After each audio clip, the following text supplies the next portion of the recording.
వేడి వేడి అన్నంలోన ఆహా! ఏంది వేడి వేడి అన్నంలో నువ్వు బాగానే తింటావు కానీ కార్తీక మాసం మేము తినకూడదని నోరు కట్టుకుని ఉంటుంటే నువ్వు ఇట్ట నీసు కూరలు వండుతుంటే మేము ఎట్టా ఉండాలి? మళ్ళీ దాని తగ్గట్టు ఒక సాంగు 4 వారాలు చేయనిత్తా లేదా? పిన్ని గారు, నేనేం చేసినా లోక కళ్యాణం గురించే చేస్తాను. ఏంది నువ్వు తినే నీసు కూరలకు లోక కళ్యాణం చేస్తావా ఏంది? అయ్యో, ఏదో ప్రాస వచ్చిందని పాడారులే పిన్ని గారు. మా పిన్ని గారు ఎప్పుడు అలాగే అంటారు నా మీద ప్రేమతో. మీరేం పట్టించుకోవద్దు, నేను వివరంగా చెప్తాను. ఇలాగా రొయ్యల్ని శుభ్రంగా వాష్ చేసుకుని ఒక కళాయిలో సన్నమంట మీద దోరగా వేయించుకోండి. చక్కగా నీరంతా ఇంకిన తర్వాత ఇప్పుడు ఆ రొయ్యల మీద కొద్దిగా ఆయిల్ వేసి 1/2 టేబుల్ స్పూన్ పసుపు కూడా వేసుకుని 2 నిమిషాలు బాగా కలుపుకోండి.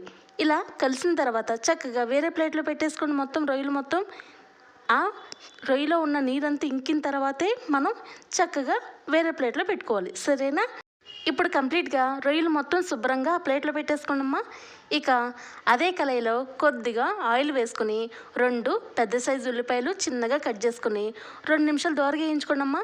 ఇలా వేగిన తర్వాత 2 పచ్చిమిరపకాయలు కూడా ఇలా చిన్నగా కట్ చేసుకుని 2 నిమిషాలు వేగిన తర్వాత 1 tablespoon garam masala paste, 1 tablespoon అల్లం వెల్లుల్లి పేస్ట్ ఇలాగా మొత్తం మిక్స్ అయ్యేలాగా బాగా కలుపుకోండమ్మా.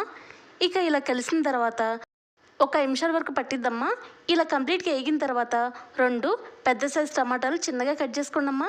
దాన్ని కూడా 2 నిమిషాలు వేయించుకున్న తర్వాత ఆల్రెడీ మనం నూనెలో వేయించుకున్నాం కదా రొయ్యలు, ఆ రొయ్యలు మొత్తం వేసుకుని ఓవరాల్గా మసాలా మొత్తం పట్టేలాగా బాగా కలుపుకోండమ్మా.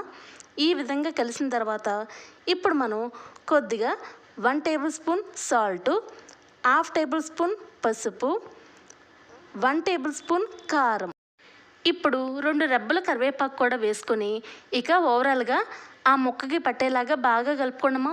ఈ ఉప్పు కారం పసుపు కొద్దిగా కరివేపాకు, సరేనా? చక్కగా ఇలా కలిసిన తర్వాత ఇప్పుడు మీరు ఇలా తినేస్తానంటే తినేయండి అమ్మా. లేదు అంటే మీరు ఇలాగా కొద్దిగా వాటర్ వేసుకొని ఇంకాస్త 2 రెబ్బలు కొత్తిమీర కూడా వేసుకొని 2 నిమిషాలు బాగా హై ఫ్లేమ్లో వేయించుకోండమ్మా.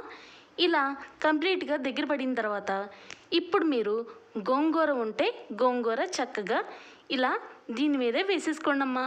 2 నిమిషాలు బాగా కలుపుకోండి, సరేనా? ఇక ఇలా కంప్లీట్గా కలిసిన తర్వాత ఇప్పుడు మనం ఒక గెరిట పెట్టుకుని దాని మీద ప్లేట్ వేసుకుంటే ఖచ్చితంగా 5 నిమిషాలు సిమ్లో వదిలేయండమ్మా. ఇక చక్కగా ఈ రెసిపీ అనేది గోంగూర రొయ్యలు రెడీ అయ్యిద్దమ్మా, సరేనా? ఇక ఇంతే, చూసారా ఎంత చూడడానికి ఎంత ముచ్చటగా ఉందో. ఇక మనం సర్వింగ్ బౌల్లో తీసేసుకోవడం. నచ్చిందమ్మా మీకు? ఏంది నచ్చకుండా ఎట్టా ఉండిద్ది? ఏంటి పినిగారు మీరు చూస్తున్నారా? ఏంది చూడకుండా ఉంటారేంటి? నువ్వు నా కోసమే ఇక కూర చేసేది. అయినా ఏ మాటగా మాట చెప్పాలంటే నీ కూరలు బాగానే ఉన్నాయి అమ్మాయి. ఏదో నీ మీద ప్రేమ ఎక్కువైపోయి ఒక మాట అంట, పెద్ద పట్టించుకోకే. చాచా, ఎందుకు పట్టించుకుంటాను పిన్నిగారు, మీరు కూడా మా అమ్మగారి, సరేనా? ఇంకో ఈ మాటల కోసం నేను నీ వీడియోలు చూస్తూ ఉంటా, భలే ముద్దుగా నా కూతురులాగా మాట్లాడతావు కదా. సర్లే కానీ ఇంకా రేపు మంచి మంచి వీడియోలు చేయమ్మా, సరేనా?